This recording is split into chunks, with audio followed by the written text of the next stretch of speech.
안녕하세요. 저는 올해 60을 간 넘긴 여자예요. 어렸을 때는 단란한 가정을 꾸려 남들의 부러움을 다 받고 살고 싶다는 꿈 말고는 아무것도 없이 지냈던 것 같아요. 그래서 남들에 비해 목표도 작고 소박한 것들이 대부분이었죠. 꼭 전교에서 1등을 하는 게 아니더라도 학교 내에서 친구들 사이에서는 제가 제일 성격이 좋고 예쁘다는 이야기를 듣고 싶었어요. 왜냐하면 집에서 받는 사랑이 너무 부족했기 때문에 밖에 나와서라도 받고 싶었던 욕심이 컸었던 거예요. 저는 어릴 때 보육원에서 자랐습니다. 7살이 되던 해 지금의 가정으로 입양을 왔죠. 너무 좋았어요. 모든 걸 공유해 왔고 늘 부족했었던 환경에서 지냈었는데 이제는 부모님이란 분들의 사랑을 저 혼자서만 독차지할 수 있게 된 거잖아요. 하지만 그 행복은 길게 가지 않았답니다. 양부모 두 분이 나쁘다는 이야기는 아니에요. 다만 두 분이 저를 입양하게 된 이유는 자기들의 금쪽 같은 자식을 잃어버렸기 때문이라고 했어요. 진짜 자기 딸들과 비슷한 나이와 비슷하게 생긴 저를 입양하게 된 거였고, 사고도 한번 치지 않고 말도 잘 들으니 너무 좋으셨다고 해요. 마치 자신들의 딸이 되돌아온 것 같았대요. 그런데 5년 정도 지나 친딸을 다시 되찾게 되었어요. 정말 경사였죠. 부모님은 엉엉 울며 서로를 안아주고 위로해주고 그동안 마음고생 심했다며 서로 다독여주는 모습을 보며 초등학생 어린 나이에 잘됐다, 집에 좋은 일이 생겼구나, 그런 생각만 했습니다. 내가 받던 사랑이 반으로 줄어들면 어떡하지, 또는 다시 그곳으로 돌아가게 되면 어떡하지 같은 생각은 하지 않았답니다. 하늘에 맹세할 수 있어요. 그런데 생각보다 그 아이와 제가 잘 지내기란 너무 어렵더라고요. 그 아이를 체리라고 부르겠습니다. 체리는 자기가 없던 집에서 자신의 물건을 쓰고 자신의 방에서 부모님의 사랑을 받고 있었던 걸 모두 빼앗은 것이다 생각하고 저를 괴롭혔어요. 부모님이 보이는 곳에선 자신이 괴롭힘 당한 것처럼 억지 눈물을 흘리며 저를 모함했죠.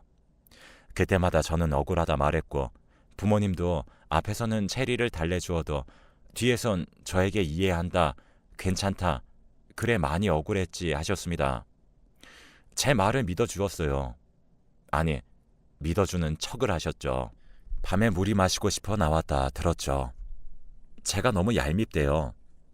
체리를 힘들게 하는 저를 보면 우라가 치민다고, 어떻게 은혜를 원수로 갚아도 유분수제, 주제도 모르고 체리를 힘들게 하는 걸 보니 보육원에 다시 돌려보내고 우리 세 식구 다시 단란하게 살고 싶대요. 하늘이 무너지는 것 같았죠.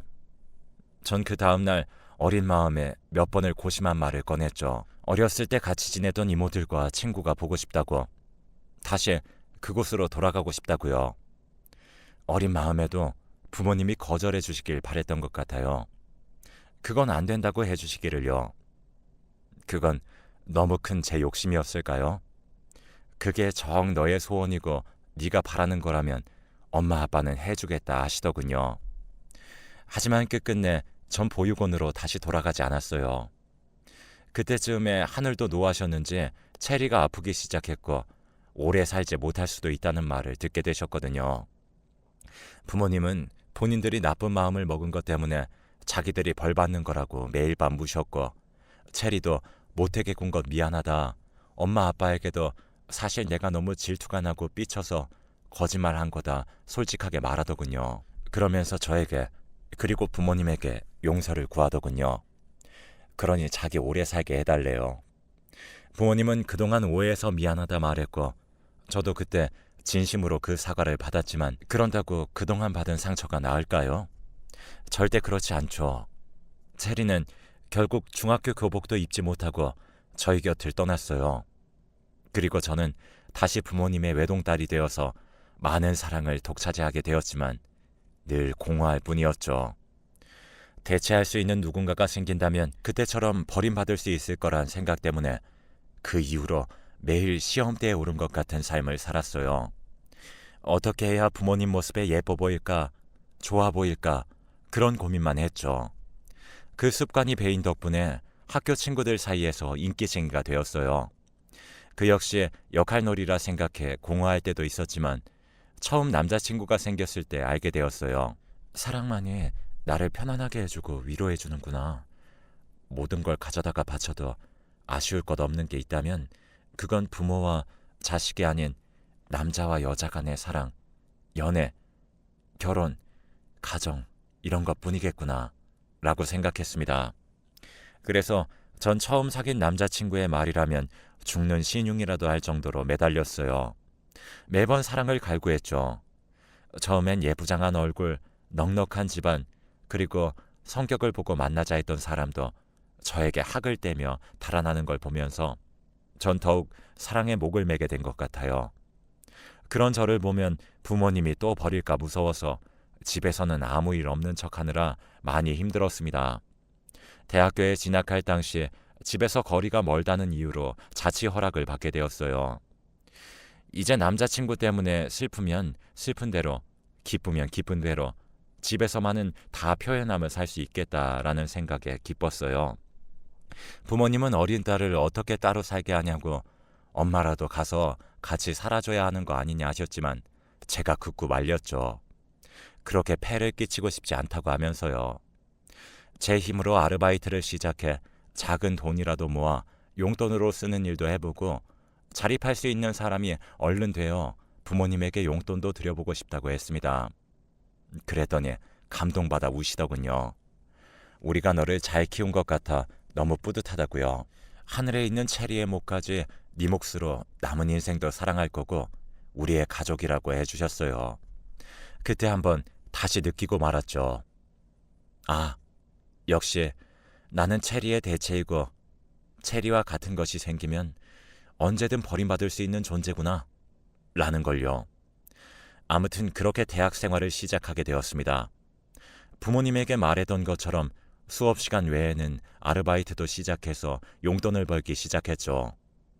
공부를 하고도 남는 시간이 있는 게 외롭고 공허한 것 같아 아르바이트를 일부러 빡세게 했을 때였어요. 동네의 작은 레스토랑 같은 곳에서 근무를 시작했는데 거기 점장님이 저에게 너무 잘 대해주셨어요. 늘 또래만 만나왔던 저에게 또 다른 감정을 느끼게 해주었죠. 저랑 15살 정도 차이가 나는 분이셨는데 매일 아침 저녁으로 저를 학교까지 그리고 근무지까지 바래다주고 밥도 챙겨주고 집 청소까지 자기가 싹 해주셨던 분이었어요. 정말 저에게 헌신해 주셨죠. 그리고 제가 감정적으로 결핍된 많은 부분들을 채워주려 노력해 주었어요. 제가 더 많은 사랑을 갈구할 때면 모두 질겁하고 떠났지만 그분은 자기의 어떤 부분이 저를 힘들게 했을지를 늘 고민하고 생각했으며 저를 충족시켜주기 위해 노력했어요. 그 마음에 감동받은 저는 전과 달리 안정된 감정을 느끼며 연애를 순탄하게 했습니다. 공부도 전에 비해 더 집중할 수 있었어요.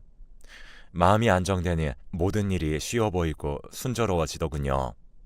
대학을 졸업하고 작은 중소기업에 취직했을 때 그분이 먼저 저에게 우리 이제 결혼을 생각해 볼 때가 되지 않느냐고 넌지시 물어보셨어요. 전 당연히 그분과 결혼해야겠다 생각했었고 다만 때가 언제가 좋을지 그런 때는 어떻게 알 수 있을지를 고민하고 있었을 뿐이에요. 언제가 되더라도 결혼을 할 사람이니 저는 당장 부모님에게 달려가 결혼을 허락받자고 했죠. 부모님은 얼굴이 참 궁금하다. 얼마나 좋은 사람이길래 이렇게 급히 소개해주고 싶어 하는 거냐며 통화 목소리가 한껏 들떠 계셨어요. 전 그분에게 분명히 우리 사랑을 허락해 주실 거다 말하고 그분과 집에 찾아갔죠. 하지만 결과는 냉정했죠. 다짜고짜 그분의 부모님 직업부터 시작해서 집은 있는지 차는 있는지 등등 그분의 예민한 부분까지 서슴없이 물어보셨어요. 마음에 차지 않았던 아버지는 너까지 놈한테 우리 딸 절대 못 준다 라고 말하고는 먼저 일어나셨고 그분이 무릎 꿇고 어머니에게 고생 안 시킬 자신 있다고 비니 어머니는 말이 안 통하는 사람이라면서 차가운 물을 얼굴을 향해 뿌렸습니다. 그것도 모자라 당장 나가라고 등짝을 마구 때리시더군요. 전 그 상황이 어안이 벙벙해 멍하니 바라보다가 우리 나가자고 하고 일어섰다 오히려 방에 감금당하고 말았습니다. 회사도 그 이후로 나가지도 못했고요. 친구들과 연락도 할 수 없었어요. 2주 정도를 세상에 없는 사람이 된 채 방에서만 지낼 수 있었습니다. 부모님은 그동안 저에게 거의 세뇌시키듯 네가 체리목까지 살아야 하는데 저 따위 놈한테 시집 가려고 하냐며 저를 달라고 빌고 간 저 뻔뻔한 놈보다 저에게 실망감이 더 크다고 하셨어요. 전 어렸을 때 생각이 나서 무릎 꿇고 싹싹 빌었죠. 다시는 후회시키는 일 없을 거다. 한 번만 용서를 해달라고요. 저 사람과의 모든 관계를 정리하겠다고 하면서요. 그분을 찾아가서 그만 만나자는 이야기를 녹음해 부모님에게 들려주어야 했고요. 그분은 우리 사랑이 고작 이 정도냐고 저에게 실망했지만 이해해달라는 말만 하고 불이 나게 일어났습니다. 부모님은 그 녹음을 듣고 지까짓 게 뭔데 실망을 운운하냐고 분노하셨지만 저에 대한 화는 푸셨어요. 전 그분이 없는 다른 삶을 살아야 했죠. 그런데 이게 무슨 일인지 저에게 이미 그분과 함께 키워야만 하는 아이가 자라고 있었던 거예요. 임신 사실을 알게 된 이후 머릿속이 하얗게 되었습니다. 아무런 말도 할 수가 없었고 무슨 행동을 해야 할지도 모르겠더군요. 그 길로 그분에게 바로 전화를 했습니다. 나 지금 산부인과에 있는데 병원으로 나를 데리러 와달라고요. 처음에 그분 목소리는 냉랭했지만 병원이라는 제 말에 목소리 떨리는 게 확연히 느껴지더군요. 그리고 다른 곳도 아닌 산부인과라는 이야기에 그분은 살짝 상기된 얼굴로 저를 만나러 왔습니다. 아이가 있다는 사실에 부모님이 체리를 찾았다는 말을 들었을 때처럼 우리는 서로 부둥켜 안고 엉엉 울었습니다. 전 그분에게 다짐했죠. 나를 데리고 부모님이 없는 곳으로 가서 살아달라고요. 당신도 지금 가지고 있는 모든 걸 버리고 나와 함께 멀리 떠나 우리 셋이서만 잘 살면 안 되냐고 울며 호소했습니다. 그분은 알겠다고 해주었고 우린 나고 자란 곳을 떠나면서 가정을 지키기 위해 고군분투했죠. 아이를 낳고 아이가 초등학교 들어갈 때까지 생활은 궁핍해 힘들었지만 점차 나아지고 있었기에 참을 수 있었습니다. 게다가 처음으로 가진 온전한 제 가정이었기 때문에 더 바랄 것이 없이 행복했죠. 그런데 갑자기 제 몸이 너무 안 좋아지기 시작했어요. 진료가 아닌 수술을 받아야 할 정도였죠. 당장 가지고 있는 돈이 없었기 때문에 진통제로 버텨야 했는데 언젠가부터는 진통제를 하루 적정량 넘게 먹어도 버틸 수가 없는 지경에 이르렀습니다. 차라리 나를 죽여라 애원할 정도로요. 그렇게 아픔에 몸부림치다 쓰러진 날이었어요. 눈을 뜨니 병원이더군요. 여기 우리 딸 눈 떴어요 하는 소리가 들려 옆을 보니 부모님이 계셨어요. 이 모진 것아, 그동안 그렇게 아팠으면서 어떻게 우리한테 한 번도 연락하지 않고 다 참고 살았냐? 라고 울면서 저를 원망하시더군요. 너무 당황스러웠죠. 주변을 살펴보니 병원이 확실했고 남편과 아이는 흔적도 찾을 수 없었어요. 우리 가족들은 어디 가냐 물으니 너한테 가족은 우리뿐이라고 아주 나쁜 놈이라고 눈을 뒤집으셨어요. 바로 의사 선생님이 들어오셔서 더 깊게 물어보지 못하고 진료를 받게 되었죠. 그 후로 수술도 순조롭게 진행되었죠. 부모님은 돈이 수천억 든다 해도 우리 딸만 살려달라며 의사 선생님에게 으름장을 놓으셨어요. 물론 체리를 병으로 잃고 또 한 번 병원에서 잃기 싫다는 욕심과 불안감이 컸지 않았을까 싶어요. 그 마음이 통한 건진 몰라도 저는 쾌차했습니다. 부모님 집으로 퇴원해 요양을 시작했고 얼마나 잘해주시던지 지극정성으로 저를 돌봐주셨어요.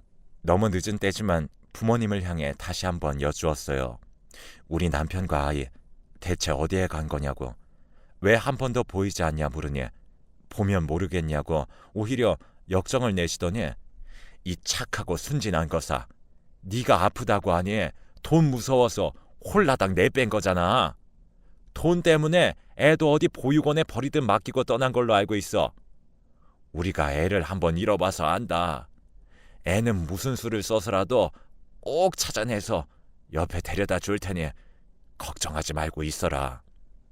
그 나쁜 놈, 더는 입에 올리지도 마렴.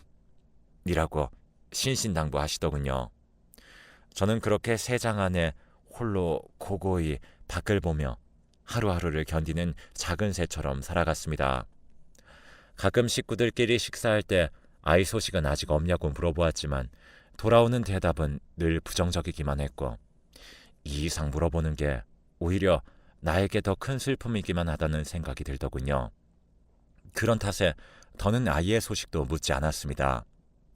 그냥 어디 좋은 분들에게 입양 가서 사랑도 많이 받고 물질적으로 어떤 빈곤도 느끼지 않고 잘 살아가지고 있기를 바라기만 했어요. 그렇게 3년 정도 시간이 지나 어머님께선 맞선을 보지 않겠냐 권유하셨죠. 엄연히 따지자면 결혼도 한번 해던 사람이고 애도 있던 나와 결혼하겠다 발벗고 나서겠냐고. 내 주제에 무슨 결혼이냐고 하니 가족들끼리는 이미 말이 다 끝났으니 식장에 들어가기만 하라 하셨어요. 가족끼리의 혼인이었던 거죠. 저는 알겠다고 할 수밖에 없었습니다. 부모님 눈밖에 나도 갈 곳이 없었고 혼자 무언가를 해보겠다 하기엔 힘도 없이 모든 것이 무기력했죠. 그렇게 결혼을 마치고 그 사람과 그 사람의 전처 사이에 태어난 자식 둘까지 제가 키우게 됐어요. 가정은 남들이 보기에 단란했지만 진짜 내면을 보게 되면 서로 할목만 하는 정말 회사 같은 분위기였죠. 그렇다고 서로를 무시하거나 할퀴는 행동은 절대 없었습니다. 오히려 기념일마다 서로 선물 주고받으며 축하해주며 정말 회사 생활 같은 가정이었을 뿐이에요. 아이들이 대학교까지 졸업하고 나니 저도 제 할 일을 다 했다는 생각이 들더군요. 남편과도 허울뿐인 가정일지 몰라도 서로 고생했다는 생각에 동료애 같은 것들이 생겼고 서로 많이 의지하게 되었습니다. 밖에서 속상한 일이 있으면 서로 이야기하며 이런저런 생각도 해보고 재미있는 일이 있으면 얼른 전화를 해 말하기도 하면서요. 아이들도 클수록 집에 정이 생긴 건지 저에게 마음을 열고 특별한 날이 아니어도 함께 무언가를 하자며 먼저 말을 걸어주더군요. 그렇게 자식들이 완전한 성인이 되어 회사에 들어가는 동안 행복하기만 했습니다. 가끔 전 남편과 아이가 생각났지만 어디선가 잘 지내고 있을 거라고 생각하면서 그 마음 불편해도 금방 흐린 눈을 할 수 있게 되더군요. 한때는 부모님에게 감사하기도 했습니다. 어떤 면으로 보나 부족함 없이 풍족한 생활이었고 모두가 부러워하는 가정이었으니까요. 그러던 어느 날이었습니다. 첫째 아이가 회사에 들어가 3년쯤 지났을 때 사실 여자친구가 있다고 하는 것 아니겠어요? 여자친구에 대해 말을 들으니 어렸을 때부터 아버님과 홀로 자란 편부모 가정이었지만 참 사람이 바르고 곧다고 하는 겁니다. 어린 나이부터 아르바이트를 시작해 살림도 잘할 것 같고 부모님에게도 잘할 것 같고 무엇보다 자기가 너무 사랑한다는 사랑꾼 면모를 보여서 남편과 저는 두말하지 않고 우리한테 개의 조건을 얘기할 필요도 없고 서로 사랑만 한다면 그 어떤 사람을 데려와도 무조건 진심으로 허락하겠다고 시간 맞춰 데리고 오라고 했어요. 저는 그 약속한 날 첫째 아이가 처음으로 보여주는 여자친구이니 첫째 아이를 실망시켜주고 싶지 않아 음식을 얼마나 많이 했는지 모릅니다. 얼굴 분위기도 모르고 말도 한번 섞어보지 않은 그 아이를 첫째 아이 말에 의존해 상상해가며 첫 선물도 고르기도 했죠. 백화점에 가서 몇 시간을 걸어다니며 고심해서 선물을 골랐는지 몰라요. 그러다 어떤 여성분과 한 매장에 같이 들어섰죠. 아까 매장에서도 봤던 분인데 하고 그분을 빤히 보고 있자 그 여성분도 느꼈는지 중요한 분에게 선물 하나 하시려나 봐요. 저도 그래요. 하며 웃어 보이는 거 아니겠어요? 어떤 걸 좋아할지 몰라 여기저기 돌아다니다 보니 이렇게 자주 마주치네요. 하며 부끄러워하는 얼굴이 참 예뻐 보였습니다. 첫째 아이가 데려오는 사람이 저런 아가씨였으면 좋겠다는 생각을 했어요. 그 여성분에게 받는 분은 어떤 선물이라도 아가씨 마음을 보았다면 좋아할 테니 너무 고심해서 고르지 말고 마음이 가는 것 아무거나 골라서 선물하라고 조언도 해줬죠. 그렇게 말을 하고 나니 제가 저한테 말한 것 같더군요. 그 순간 제 눈에 제일 예뻐 보이는 걸 딱 들었습니다. 마침 아가씨도 그걸 보고 정말 예쁘다고 안목이 참 좋으신 것 같다 해주길래 그걸로 덥석 샀습니다. 아가씨한테 덕분에 좋은 선물을 하게 되어서 좋다고 고맙다고 나이도 있고 꾸벅 인사하고 헤어졌습니다. 사람의 운명이라는 게 어찌나 기구한지 모릅니다. 첫째 아이가 데리고 온 여자친구가 바로 그 아가씨였어요. 그 아가씨가 고심해서 고르던 선물은 저와 제 남편 선물이었고요. 둘이 입을 틀어막고 얼마나 놀랐는지 모릅니다. 만날 사람은 어떻게든 만난다더니 이렇게 우리가 만나게 되어 정말 신기하다며 하하호호 그날 어찌나 웃었는지 몰라요. 그날 바로 상견례도 하고 싶다 말했고 결혼 준비도 걱정 하나도 할 것 없다. 물질적으로든 뭐든 다 도와줄 테니 빨리 우리 집으로 들어오라며 남편과 둘이서 얼마나 졸랐는지 몰라요. 둘째 아들놈이 글쎄 자기가 여자친구를 데리고 와도 이렇게 반겨줄 수 있냐 물어볼 정도로요. 그렇게 일사천리로 상견례 날짜까지 잡게 되었어요. 그런데 정말 운명이라는 건 기구하더군요. 상견례 자리에서 만난 사람은 지난날 저와 진득하게 사랑했던 남자이자 저를 버리고 떠나버렸던 그 사람이었어요. 저는 너무 놀라서 식당에 들어가지도 못하고 나와버렸습니다. 무슨 일이냐고 남편이 쫓아나왔고 전 남편도 쫓아나왔더군요. 우리 예전에 좀 알던 사이다. 잠시 말하고 들어가면 안 되겠냐 남편에게 양해를 구하고 전 남편과 잠시 시간을 가졌어요. 이게 어떻게 된 일이냐고 물었죠. 저는 분명히 우리 부모님이 당신이 돈 때문에 나를 포함해 우리 아이도 보육원 어딘가에 버리고 도망갔다고 들었어. 그런데 어떻게 지금 이 자리에 나와 있을 수 있는 거야? 라고 따져 물었어요. 그랬더니 어이가 없다 하더군요. 그 말만 남기고 저 자리에서 이런 아연질색한 얼굴로 사시나무 떨듯 있을 거면 몸이 안 좋다라고 말하고 집으로 돌아가 연락 기다리라는 말만 하고 사라지는데 어이가 없었습니다. 하지만 저는 전 남편의 말대로 그 자리에 있을 수 없을 것 같아 몸이 너무 안 좋다고 핑계대고 집에 돌아와서 전 남편의 연락만 온종일 기다렸어요. 남편은 궁금한 눈치였지만 제가 먼저 말을 해주기를 기다리는 눈치더군요. 전 남편에게서 드디어 연락이 온 날 헐레벌떡 나가 들은 이야기는 충격적이었어요. 제가 아팠을 때 당장 치료를 받지 못하면 죽을 것 같았대요. 병원에도 실제로 위험하다 했고요. 일하던 곳에 찾아가서 와이프가 당장 수술을 해야 하는데 돈이 없다. 가부를 해주면 안 되냐 요청했더니 이미 가부를 받아간 돈이 얼마나 많은지 아느냐고 사정은 딱하지만 더는 해줄 수 없다. 딱 잘라 말하더래요.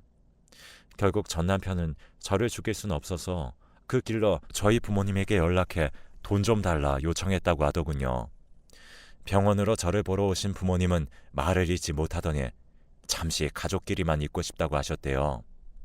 남편에게 그동안 병간호하느라 힘들었을 테니 집에 가서 쉬라고 애도 있지 않냐고 말을 하셔서 아이 걱정에 집으로 돌아갔답니다.